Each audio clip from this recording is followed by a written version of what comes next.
right to health care on equitable terms and conditions. That means everyone in the country should have access to health care that is needed based on their medical need and not based on how wealthy they are. It's the cornerstone principle of public Medicare. And in addition to that, physicians and clinic owners and so on are forbidden to extra bill patients. So they bill OHIP for their services, but they cannot bill a patient on top for medically necessary services.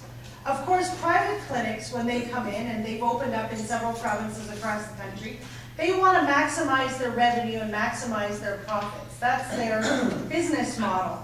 And to do that, their ideal scenario is not to dismantle public Medicare completely, but actually to have OHIP and to bill patients on top for services.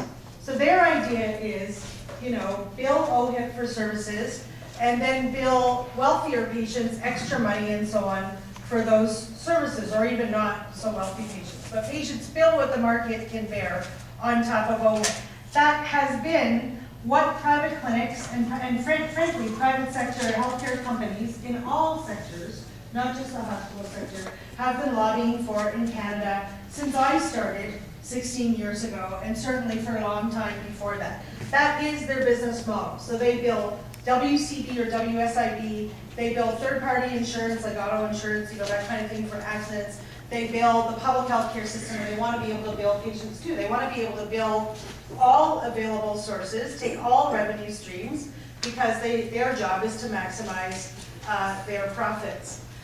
So in Canada, in British Columbia, but also in Ontario, in Alberta, and in Quebec, and in much smaller numbers in other provinces, private clinics have started to move in as provincial governments have closed down public not-for-profit hospital services. If you think about what has been cut here in the Soo over the years, even just over the 17 years that I've been involved in the Health Coalition, you've lost probably about half your chronic care hospital beds. I'm going to ask you, maybe more even, right? You've lost a significant number, maybe half your acute care hospital beds in the last 20 years. You've probably lost enormous amounts of beds and services in other departments. You probably lost a lot of health professional departments over the last number of years. You probably had your social work department cut in the hospital. You probably lost chiropody, audiology, physiotherapy. All of those services have been cut. And of course, what happens when they cut those services? And Sarah's going to talk about this in more depth. But what happens? Do patients stop needing them?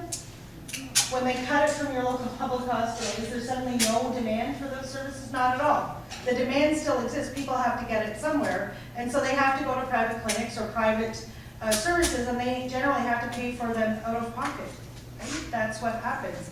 The service becomes privatized. And then so what happens to the elderly or people, even middle-class people, but whose incomes are used up every paycheck with all of their other bills?